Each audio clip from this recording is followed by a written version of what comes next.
Hi guys, Adrian here, the Porsche lover.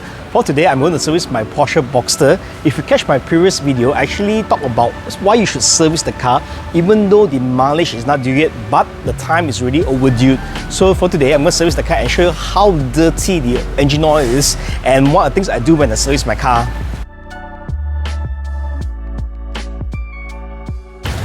As usual, we'll start with a wristwatch check. So my wrist today is my Rolex Datejust 1601. For today, I actually paired it to a petrol blue Tropic strap.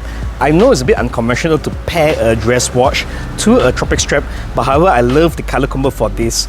Alright, back to the topic at hand. If you watch my previous video, you will know that my Porsche Boxster is actually due for a service. Even though the car hasn't run much due to the lockdown and everything, the car has only done about 5,000 km, just only done 5,000 km in the last 15 to 16 months. So in terms of duration, it's due, but the mileage isn't due yet. So if you missed the video, I'll leave it down below. Please do catch it. So for today, I'm going to service my car and I'm going to explain to you what the items I'm going to use my car for this service. So moving on to here, so you can see I actually lay out all the service items here already on this toolbox, and I'll go to you one by one to see what are the items that I'll be using. So of course, one of the most important item for service will be the engine oil or the lubrication oil for the car itself. So for today, I'm actually using the Pro-tec engine oil. So this oil is actually made in Germany. So a lot of people ask me, what is the best oil for my Porsche? So to be honest, this is a very personal preference. Same if you ask me, what is the best petrol for my car? So for me, I actually am more of a practical person. So let's say if the car is nearby a petrol station, like a Shell station, that I use Shell. Let's say if the petrol station used to be Caltex, I use Caltex. So I'm more of a practical person, but of course, my house is actually really near to a Caltex, so actually I pump Caltex more than ever. So for this engine oil, what you should actually see is that you should actually look at the spec of the engine oil. Number one, you should always use fully synthetic engine oil in your car itself. I know some people say, oh, older cars, I should use the non-fully synthetic or the normal engine oil because it's thicker.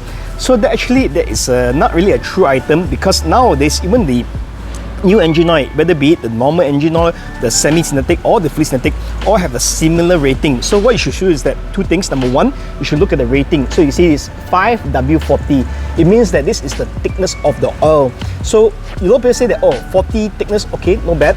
5W. So some people say, oh, 0W is better. So technically the W doesn't work in Malaysia. A lot of people mistaken that because W is only for winter country. So as you know, Malaysia has no winter at all. Even though you go up to Genting Highland, there is no winter at all. Alright, so please don't look at the front number, always look at the back. So this is a 40, viscosity 40 engine oil, okay, fully synthetic. So another thing you should look at is that for engine oils, is that let's say if it's Porsche compatible or Porsche approved. So usually how you can tell is that you can look at these recommendations here. So all the recommendations here will tell you, okay, what is approved for ACA, VW Volkswagen, the MB Mercedes-Benz. So you can see here is Porsche. So main thing is that whatever engine oil you use, please make sure that is Porsche approved or Porsche certified.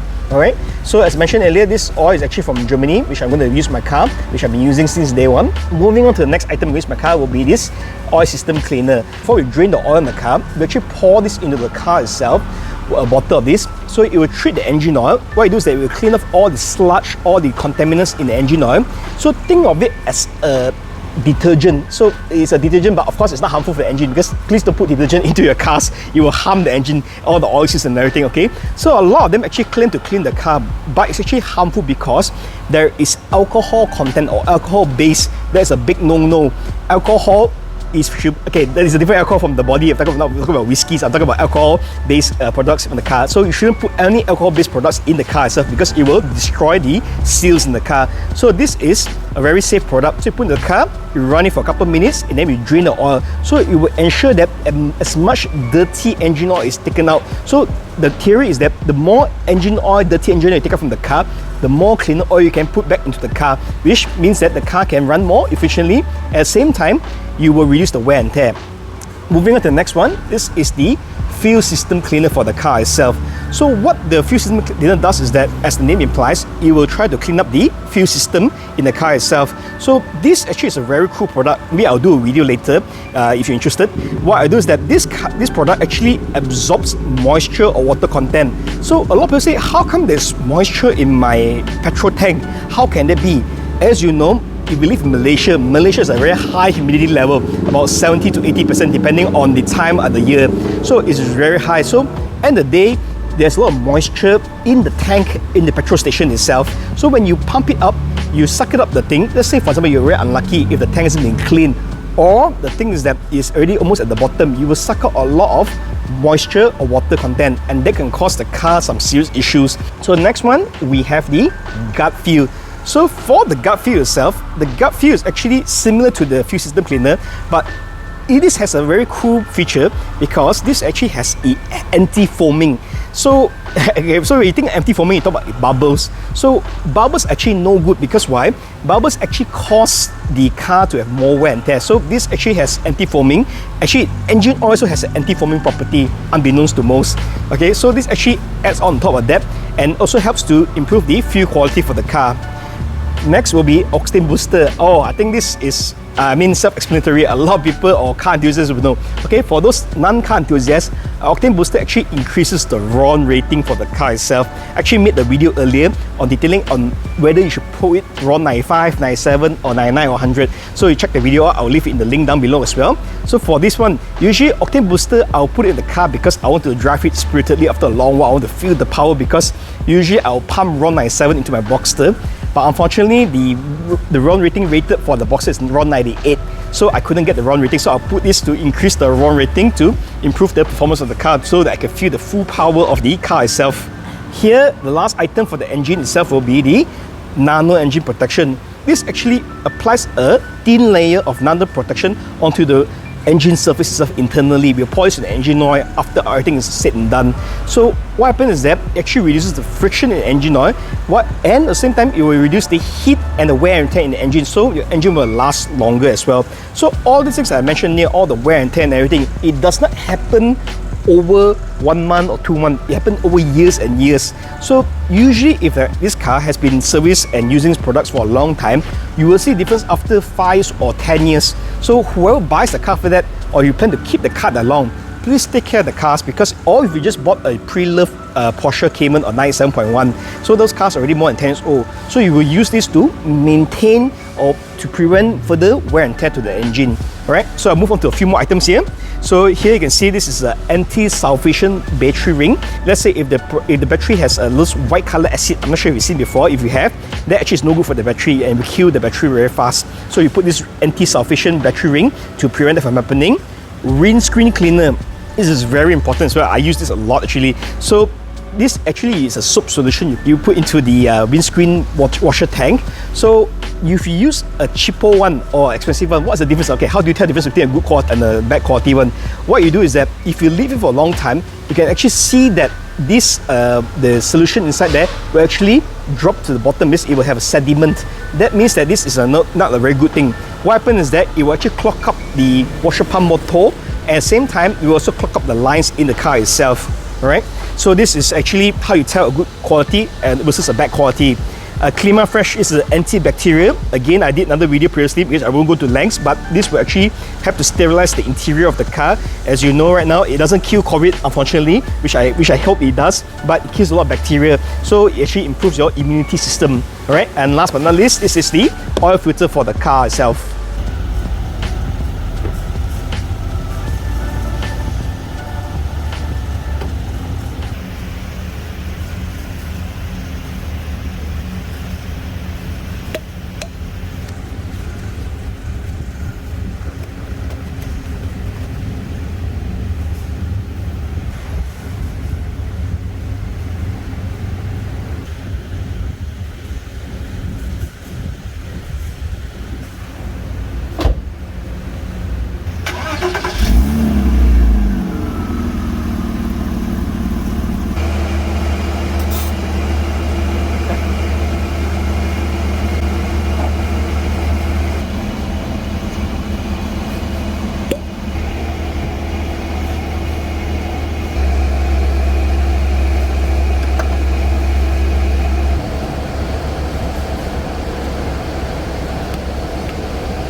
I just saw this on my exhaust tips. If you see water condensation on the exhaust tip, this is a very good sign, meaning that the engine is actually running in very good condition.